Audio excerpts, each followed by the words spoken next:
Tawagin niyo na lang po akong May mula sa Santa Barbara. High school pa lang ako nito nung mangyari ang kwento. Taong 2016 yon. Papunta ako ng school, araw ng Lunes. Nilalakad ko lang pala mula bahay hanggang school kasi 5 minutes away lang naman. Nung nasa harapan na ako ng school ay napatingin ako doon sa building sa tapat ng school namin. Nasunog pala yon dati pero hindi naman ito natupok ng apoy. Hindi ko rin alam kung kailan yon nangyari. Matagal nang naatayo yung building na yon at matagal na ring naabandonado simula nung masunog. Never ko nalaman kung ano nangyari sa building na yon at kung sinong may-ari. Pero marami na akong kwentong narinig tungkol doon. Hindi ko na lang yun binigyan pa ng pansin dahil puro kababalaghan lang yung mga kwento nila. Kumbaga, chismis lang kaya hindi rin ako naniwala. Nung matapos ang third subject namin, nagpunta kami ng kaibigan ko sa kantin dahil recess na that time.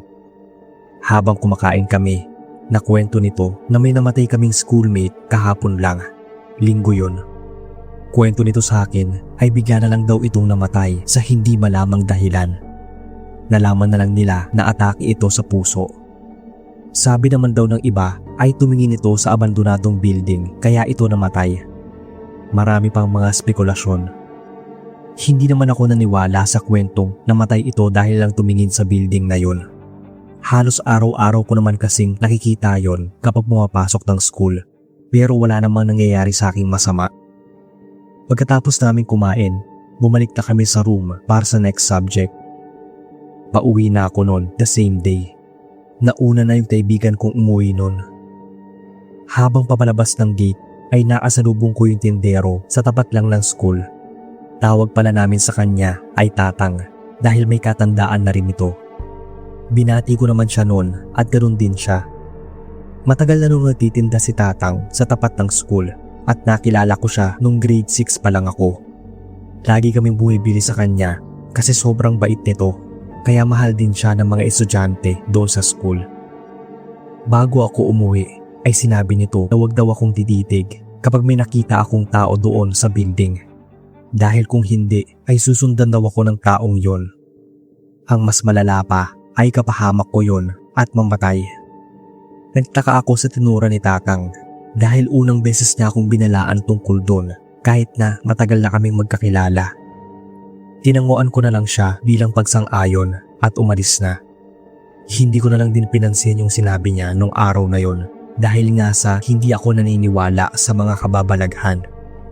Para kasi sa akin noon ay hindi totoo ang mga multo at kung ano pang mga nilalag. Imposibleng mangyari.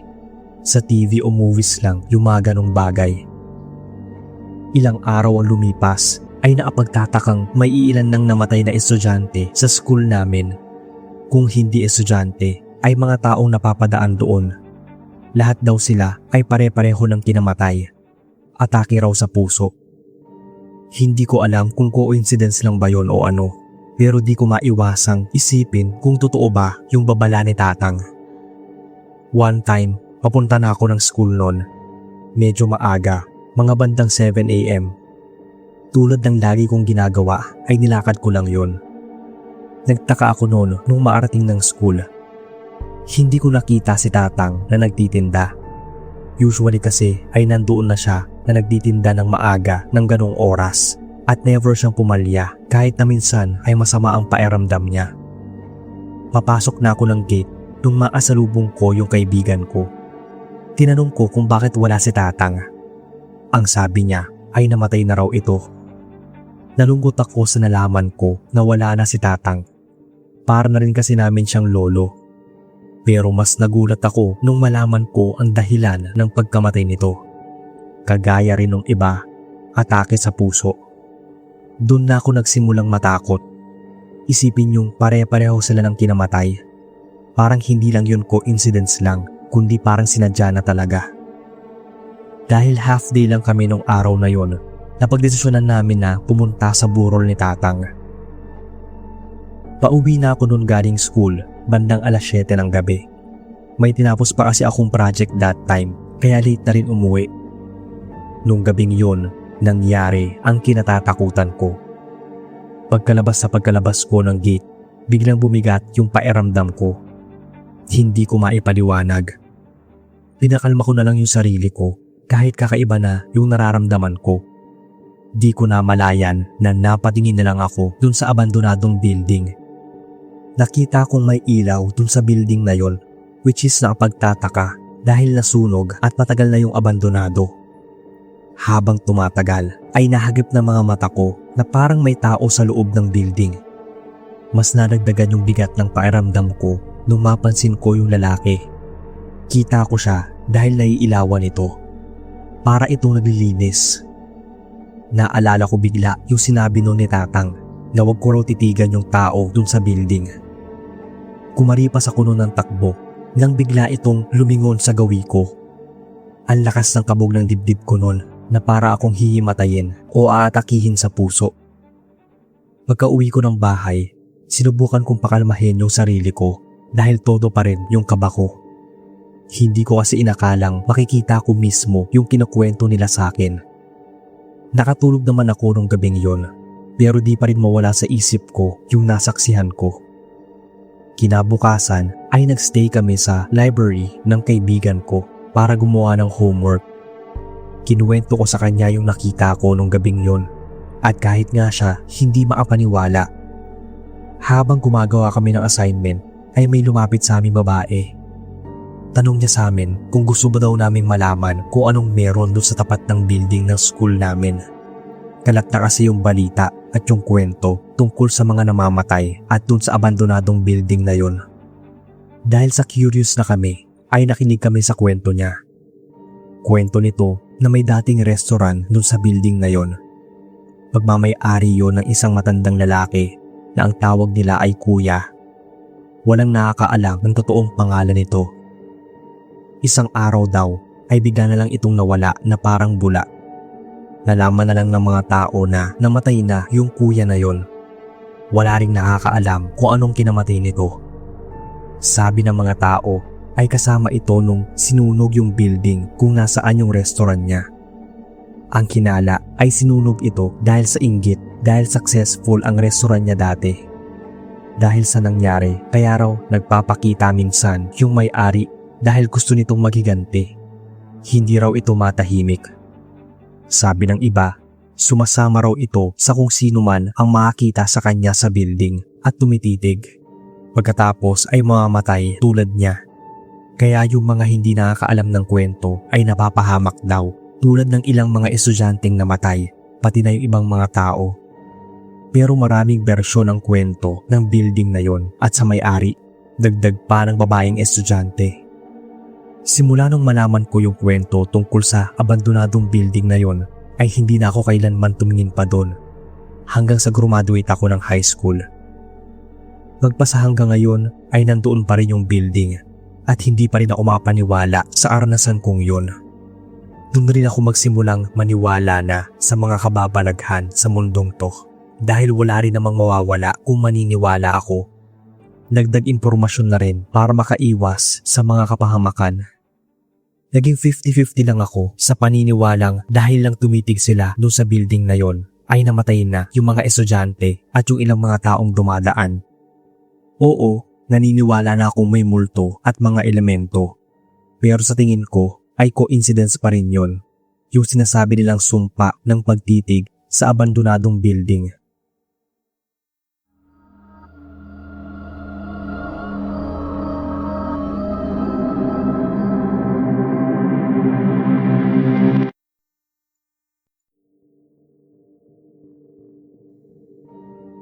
Hello po sa lahat. Ako si Angel from Manila. Gusto ko lang pong i-share sa inyo yung kababalaghang nangyari sa kuya ko taong 2020 nung pauwi siya galing work kasama ng mga tropa niya. This was before pandemic. Isang call center agent ka pala yung kuya ko at around 11 to 12 AM na siya nakakapag-out sa trabaho minsan. Dalawa na lang kami ng kuya ko na magkasama dahil wala na yung parents namin. Tanda ko, weekday nun, mga 12:30 ng madaling araw nang nag-out daw silang magtotropa since sabay lang naman ang shift nila. Bago umuwi ay nagkayayaan silang uminom ng mga tropa niya kahit sandali lang. Pareho din naman sila ng mga daan pa uwi. Nagpunta sila sa isang KTV bar at mga bandang 2:40 AM na ay nagpa siya silang umuwi. Habang nasa biyahe daw sila ay tuloy pa rin sa pagkanta ang kaibigan ng kuya ko. Natatawa naman noon si kuya dahil sobrang kulit daw talaga ng mga ito kapag nalalasing. Hindi pa na masyadong umiinom si kuya dahil siya yung nadadrive. Nung nasa madilim na parte daw sila ng kalsada ay biglang nagpreno si kuya. Yung parte ng kalsadang yon ay sira yung mga ilaw sa poste. Inis siyang tinanong ng mga tropa niya kung bakit biglang nagpreno si kuya. Kahit lasing, tinanong niya ang mga ito kung nakita ba nila yung matandang lalaki na muntik na nilang masagasaan. Wala namang tao bro sagot ng isa. Nagtaka naman si kuya dahil sigurado daw siya na may matandang lalaki na dumaan. Puti ang suot nito pero hindi niya nakita ng maayos ang itsura. Kinilabutan daw si kuya nung time na yon. Pero naisip niya na baka epekto lang din ng pagod mula sa shift at sa drinking sesh nila. Nakauwi si kuya bandang 3:30 at tumiretso na ito sa kwarto para matulog. Mga bandang 11:00 ng umaga yon nang nagising si kuya. Tinanong ko kung okay lang siya dahil nung makatulog siya pagka-uwi ay narinig ko siya nagsalita habang natutulog. Unang beses kasi nangyari sa kanya yon. Paulit-ulit itong binabanggit na hindi niyo dapat ako ginagambala. Pero ang sabi niya ay hindi niya ito matandaan dahil nga tulog siya. 8:00 ng gabi noon nang makauwi ako sa bahay mula sa school. Nakita ko na lang si kuya sa may kusina. Nakaupo at nanginginig habang hawak ang baso ng tubig. Para itong balisa. Tinanong ko kung anong nangyari. Sagot niya na nakita daw niya ulit yung matandang lalaki nung araw na pauwi sila galing work. Nung time na yon, nakita na niya yung itsura ng matanda. Marami raw itong sugat sa muka pati sa katawan at naaagnas pa. Para daw itong may sinasabi dahil nagbubukas sara yung bibig nito. Pero wala daw lumalabas na boses. Nang bigla daw mawala yung matanda nung umiling-iling si kuya. Ramdam ko yung takot ni kuya nung time na yon dahil bakas yun sa itsura niya. Pinagpapawisan pa nga siya ng malala. Simula nga raw noon ay lagi nang nagpapakita sa kanya yung matandang lalaki kahit sa work, sa kalsada, maging sa bahay. Dahil doon ay hindi na siya nakakapag-perform ng maayos sa trabaho. Bukod doon ay nababahala at takot na rin daw yung ilang mga katrabaho niya dahil sa mga kinikilos at sinasabi ni kuya dun sa office. Kaya naman nasuspend siya. Hindi na rin maatulog si kuya ng maayos simula nun. Nagkasakit na nga rin siya dahil palaging puyat. Halos ayaw na nga niyang matulog dahil kahit daw sa panaginip ay nagpapakita sa kanya yung matandang lalaki. Naawa na rin ako nun kay kuya sa nangyayari sa kanya. Sinabihan ko siyang magpunta kami sa doktor or psychiatrist para ipacheck kung may mental condition siya. Pero tumatanggi siya. Kaya humingi ako ng tulong sa isang pari sa simbahan dito lang sa lugar namin. Hindi na kasi maganda yung pinagdadaanan niya. Damay ang mental at physical health niya. Nung maarating kami sa bahay ay agad ginawa ni Father yung kailangan niyang gawin. Kinausap niya si kuya pagkatapos ay dinasalan. Blines din niya ito pati na yung buong bahay namin. Matapos yon ay unti-unti nang umayos ang kalagayan ni kuya kaya nakahinga na rin ako ng maluwag. Nakabalik na rin si kuya noon sa trabaho. Pero isang araw noon ay narinig ko na lang si kuya sa kwarto niya na sumisigaw. Kasama ko pala that time yung mga classmates ko for group study. Agad kaming pumunta sa kwarto ni kuya at natatnan siyang nanginginig sa takot. Bago pa man kami maalapit sa kanya ay nawalan ito ng malay, kaya dinala namin siya sa ospital. Nung magising si kuya ay tinanong ko kung anong nangyari sa kanya at bakit siya sumigaw nun. Sinabi nito na nagpakita ulit sa kanya yung matanda na galit daw. Hindi na namin alam kung anong gagawin dahil sa panggagambala ng matandang lalaki na yon. Almost 1 week din kaming namalagi sa ospital para sa further test bago siya nakalabas. Ilang days nung makalabas si kuya sa ospital ay pinuntahan namin yung lugar kung saan mismo unang nagpakita sa kanya yung matandang lalaki.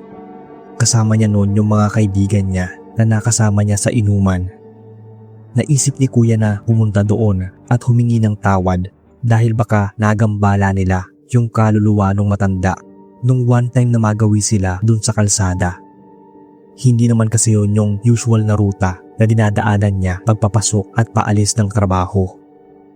Nung maarating kami dun sa spot kung saan niya nakita yung matandang lalaki, ay nagtirik kami ng kandila at nagdasal.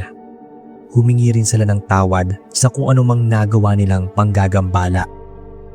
Nang may biglang sumulpot na ale sa likuran namin, sinabi niya na siguro daw ay nagambala namin yung matandang lalaki. Nanlaki na lang yung mga mata namin noon sa sinabi nito. Tinanong ni kuya kung may alam ba siya.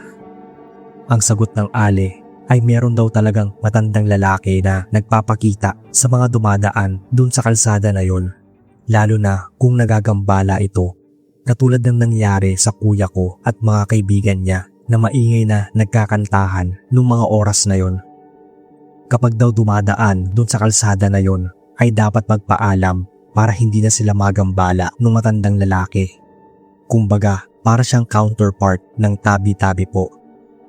Di ko alam kung nagkataon lang. Pero simula nung humingi ng tawad sina kuya dun sa kalsada kung saan nagpapakita yung matandang lalaki, ay hindi na siya nito ginagambala pa. Naging maayos na rin ang kalagayan ng isip at katawan, pati na ang pagtulog ni kuya. Kahit hanggang pumutok yung pandemic, kahit may restrictions at health hazards, ay naging maayos naman ang kalusugan namin ni kuya. Wala na talaga yung pagpaparamdam.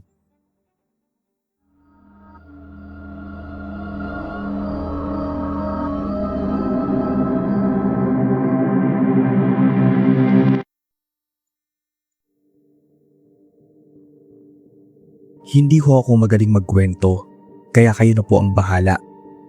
Gusto ko lang pong ibahagi sa inyo itong naging karanasan ko. Ako pala si Denver, isang education student mula sa Calasiao. Nangyari to taong 2019 nung mag-outing kaming magkakaklase sa Bolinao sa may Patar Beach. Hindi pa nga sana ako sasama nun dahil medyo malayo yung lugar at ayaw din akong payagan ni mama nun dahil nga sa malayo at baka kung ano pang mangyari dahil mga bata pa nga raw kami. Pero kalaunan ay napapayag ko rin sila. So natuwa naman ako noon habang nag-aayos ng mga gamit ko na dadalhin. Maaga kaming gumising noon, mga bandang 4:00. Nung kumpleto na kami ay sumakay na kami sa van na inarkila namin. Medyo ready din ako noon dahil ako yung tipo na mabilis mahilo at minsan pa nga ay nasusuka kapag mahaba ang biyahe. Dahil malayo-layo ang biyahe noon ay natulog na lang ako. Bandang 7:00 noon ay nagising ako dahil sa init na naramdaman ko. Halos maligo na nga rin ako sa sariling pawis. Tinanong ako ng isang kaibigan ko kung okay lang ba ako. Tinanguan ko lang ito bilang sagot. Mga bandang 8:00 naman nang maarating kami sa Bolinao. Nag-rent pala kami noon ng overnight stay. Gusto rin namin masulit ang outing. Nang maayos ang lahat ay nilagay muna namin yung mga gamit namin sa room bago pumunta ng beach. First time ko makapunta at makakita ng magandang beach sa personal. Agad naman nagaya ang mga kasama ko na maligo na kami kaya sumabay na rin ako. Marami pa kaming ginawa noong araw na yon tulad ng pagbuo ng sandcastle at nagpunta rin kami sa malayo-layong parte ng beach. Hindi naman yun masyadong malalim. Bago mag-alas 6 noon ay bumalik na kami sa kwarto para maghanda ng pagkain. Habang nagluluto ang iba sa baba, yung iba naman ay may kanya-kanyang business. Sa baba kasi yung kusina, tapos may hagdan papuntang kwarto. Ako naman, nasa terrace lang at nanonood ng clip sa FB. Habang busy sa panonood, nakita ko na may itim na figura na nasa may puno. Parang lalaki yun at nagtatago. Dahil inakala kong tao yun at baka may mangyaring masama, ay tinanong ko yun. Kuya, ayos ka lang ba? Tanong ko doon sa lalaki. Pero hindi siya sumagot. Hindi ko rin masyadong makita yung itsura niya. Basta nakita ko lang noon ang mga mata niya. Namumula ang mga yon. Kahit medyo malayo ito, ay kita kong nakatingin ito sa akin dahil nga sa mga mata niya. Kinakabahan na ako ng mga oras na yon habang naatitig rin ako dun sa lalaki. Hindi malinaw yung itsura niya. Basta maitim lang siya. Habang tumatagal ay para ba siyang usok na unti-unting nawawala.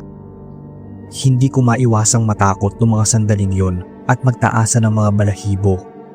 Di ko alam kung pinaglalaroan ba ako ng mga mata ko nun. Bumalik na lang ako sa wisyo nang sabihin ng isa sa mga kaklase ko na kakain na kami. Hanggang sa matapos kaming kumain ay ramdam ko pa rin yung kilabot. Hindi ko na rin sinabi yung nakita ko dahil baka isipin nila na baka nababaliw lang ako o kaya namamalikmata. Yun lang din naman talaga yung naiisip ko dahil hindi ako sure that time kung totoo ba. Mga bandang 10:00 noon ay tulog na ang iba maliban sa akin at sa isa kong kaibigan. Kinuwento ko sa kanya yung nakita ko. Sinabi nito na may mga nagpapakita raw talaga sa lugar na yon. Yun ang pagkakaalam niya. Pero kahit siya ay hindi alam ang dahilan. Alam ko na may rason ang mga ganon. Pero yung nakita ko, hindi ko ma-explain. Hindi ko kasi malaman kung anong klaseng nilalang yon. Kung multo ba, aswang, kapre o maligno. Hindi na ako lumabas ng kwarto noon sa takot na baka makita ko ulit yung itim na figura. Hindi rin ako gaanong nakatulog noon. Kinabukasan ay umalis na kami ng Bulinaw. Habang nasa biyahe ako ay hindi ako umiimik kahit tanungin pa nila ako. Ewan ko ba kung ba't hindi ko makwento sa kanila. Para bang may pumipigil sa dila ko para magsalita. Nung napalingon ako sa may bintana, di ako sigurado kung guni-guni ko lang ba. Pero bigla akong nakita yung itim na figura ng lalaki dun sa patar. Lumipas ang ilang araw at sa mga araw na yon ay nagpapakita ulit yung itim na nilalang. Minsan ay nakikita ko siya sa labas ng bahay.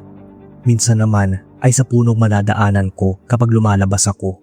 At meron din yung instance na parang may dadaan na itim na figura na mapapansin mo mula sa bintana ng kwarto ko. Pero pag nilingon ko ay wala naman. Ang naapagtataka nun, parang dumaan yung figura sa may bintana. Nasa second floor yung kwarto ko at wala naman kaming veranda. Naging balisa ako nun at nag-overthink ng malala. At dahil napansin ng mga magulang ko yon, ay tinanong nila ako. Pilit nila akong pinapasagot sa kung anong nangyayari sa akin. Nagkaroon ako ng lakas ng loob para sabihin sa kanila yung naganap dun sa outing namin sa Bulinaw, pati yung mga nararanasan ko pag uwi ng bahay. Maging sila ay natakot para sa akin. Hindi sila makapaniwala. Nag-research ako tungkol sa nangyari sa akin at napag-alaman kong baka aswang yung nakita ko at sinundan ako mula sa outing namin. Nalaman ko rin ang ilang mga pangontra na madaling kunin tulad ng bawang at asin. Isang gabi, habang mag-isa akong nanonood ng TV sa may sala namin, wala kasi yung mga magulang ko nung time na yon. Nagpakita na naman yung nilalang dun sa may bintana ng sala sa labas ng bahay. Para siyang usok na unti-unting nagpo-form ng isang itim na figura. Dahan-dahan itong papalapit. Bago pa siya tuluyang makalapit sa akin, ay dumukot na ako ng dinikdik na bawang at ng asin. Isinaboy ko yon dun sa itim na nilalang. Nang bigla na lang itong mawala. Hindi pa rin talaga ako sigurado kung aswang ba talaga yon. Baka kasi ibang elemento o baka masamang espiritu na. Pero simula nun ay lagi na akong may bitbit na asin kahit saan ako magpunta. Nakabalot lang siya at nakasuksok sa bulsa ko o kaya sa bag ko kapag umaalis. Hindi na rin naman na nagpakita yung itim na kuya na yon. Pero kung sakali man na muli siya magpakita o ang kahit anong nilalang, ay kahit papaano handa ako at may pangontra. Hanggang dito na lang po ang kwento ko. Salamat po kung inyong mabasa.